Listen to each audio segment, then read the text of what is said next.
Bagi pendidikan anak berkebutuhan khusus, penggunaan media pembelajaran merupakan komponen yang penting dari sistem pendidikan yang diselenggarakannya.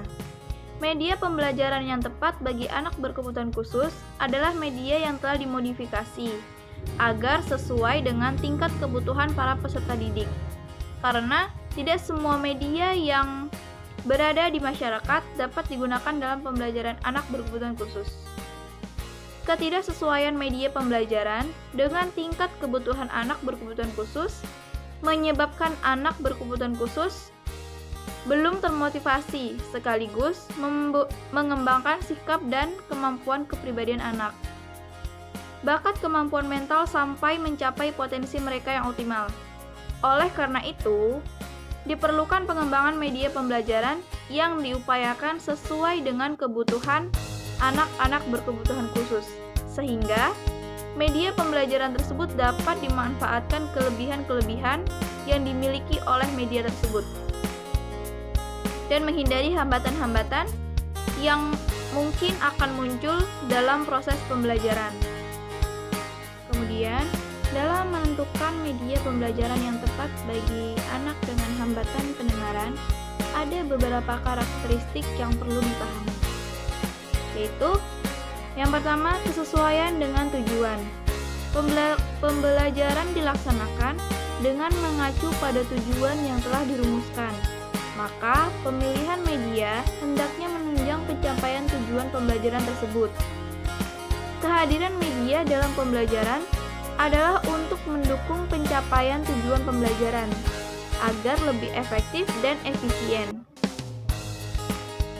Oleh karena itu, media pembelajaran yang sesuai dengan tujuan pembelajaranlah yang dapat berfungsi secara optimal.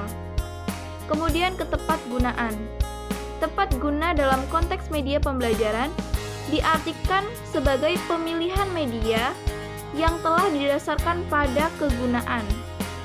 Jika media itu dirasakan belum tepat dan belum berguna, maka tidak perlu dipilih dan digunakan dalam pembelajaran. Kemudian, keadaan peserta didik. Kriteria pemilihan media yang baik adalah disesuaikan dengan keadaan peserta didik, baik keadaan psikologis, filosofis, maupun sosiologis anak. Sebab, media yang tidak sesuai dengan keadaan anak tidak dapat membantu banyak dalam memahami materi pembelajarannya. Kemudian ada ketersediaan.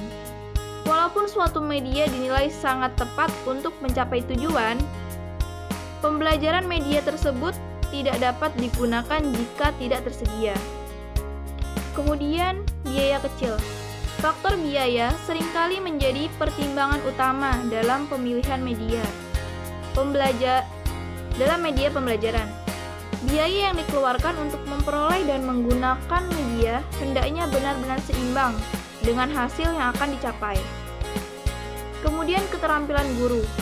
Aspek keterampilan guru ini seringkali menjadi kendala tersendiri dalam proses pemilihan media.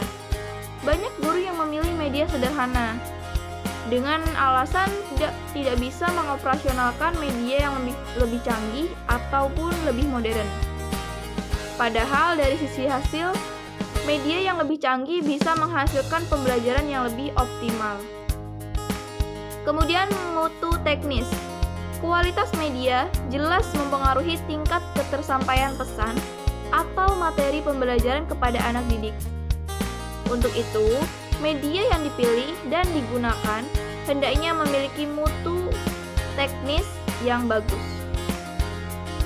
Berdasarkan uraian yang telah saya sebutkan, pemilihan media bagi anak tunarungu juga harus memenuhi kriteria tersebut.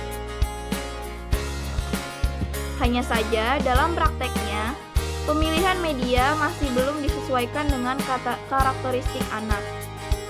Karena guru hanya menggunakan media yang dimiliki di sekolah. Jika tidak ada, maka penyampaian materi yang dilakukan adalah dengan ceramah. Media pembelajaran IPA yang sering sekali digunakan pada saat pembelajaran bagi anak dengan hambatan tunarungu adalah dengan visualisasi, seperti menggunakan gambar 2 dimensi ataupun 3 dimensi, kemudian video. Hal tersebut sangat membantu dalam pembelajaran anak berkebutuhan khusus dengan hambatan pendengaran. Namun, ada beberapa kekurangan yang dialami karena kurangnya tercapai tujuan ataupun pemaksimalan materi, sehingga anak kurang memahami tentang materi yang diberikan. Jika hal tersebut terjadi, maka guru dapat membawa atau mengajak anak langsung melihat ataupun menyentuh contoh-contoh benda yang ada dalam pembelajaran, seperti halnya contoh anak sedang mempelajari tentang tumbuh-tumbuhan. Guru dapat membawa anak langsung pergi ke taman dan memperkenalkan ini adalah rumput, ini adalah bunga, ini adalah pohon. Kemudian jika sedang belajar tentang hewan, anak bisa diajak ke tempat peternakan ataupun kebun binatang, sehingga langsung mengetahui secara konkret bentuk dan rupa seperti apa hewan dan benda-benda tersebut, sehingga tidak ada kesalahpahaman dalam pembelajaran ataupun pemahaman bagi anak. Sekian, terima kasih.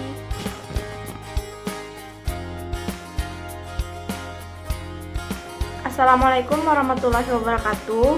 Perkenalkan, nama saya Wulan Nur Hidayati. Di sini saya akan menjelaskan mengenai metode pembelajaran IPA pada anak tunarungu. Metode pembelajaran merupakan suatu cara atau strategi yang dilakukan oleh seorang guru agar terjadi proses belajar mengajar pada siswa untuk mencapai tujuan pembelajaran. Sedangkan anak tunarungu adalah anak yang mempunyai gangguan pada pendengarannya. Komunikasi adalah suatu proses penyampaian pesan, ide, gagasan dari satu pihak kepada pihak lain agar terjadi saling mempengaruhi di antara keduanya. Di dalam kelas pun, komunikasi sangat dibutuhkan ketika kegiatan belajar berlangsung. Apabila murid pasif dan tidak memahami materi yang disampaikan oleh guru, maka besar kemungkinan tujuan pembelajaran tidak akan tercapai dengan baik. Metode yang tepat untuk pembelajaran anak tunarungu yaitu menggunakan komunikasi total atau KOMTAL, merupakan salah satu cara untuk mencapai tujuan dari komunikasi, yaitu menyampaikan isi pesan dengan cara berkomunikasi menggunakan modalitas secara keseluruhan dari spektrum bahasa, yaitu bahasa lisan, tulisan, isyarat, gerak-gerik tubuh, membaca ujaran, dan sebagainya. Sehingga dengan demikian diharapkan apa yang kita sampaikan dapat dimengerti oleh anak-anak tunarungu. Komunikasi total bertujuan untuk mencapai sasaran komunikasi dalam arti yang paling hakiki, yaitu terjadinya saling mengerti antara penerima dan pengirim pesan hingga terbebas dari kesalahpahaman dan ketegangan. Sehingga komunikasi total tersebut bisa dikombinasikan dengan metode pembelajaran seperti metode ceramah, metode diskusi, metode tugas, kerja kelompok, dan yang lain-lain.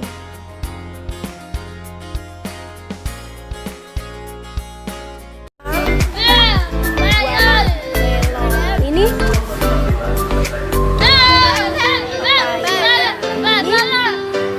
buah apa ini? Ini buah apa? Semangka. Buah apa? Namanya buah apa, Yisa?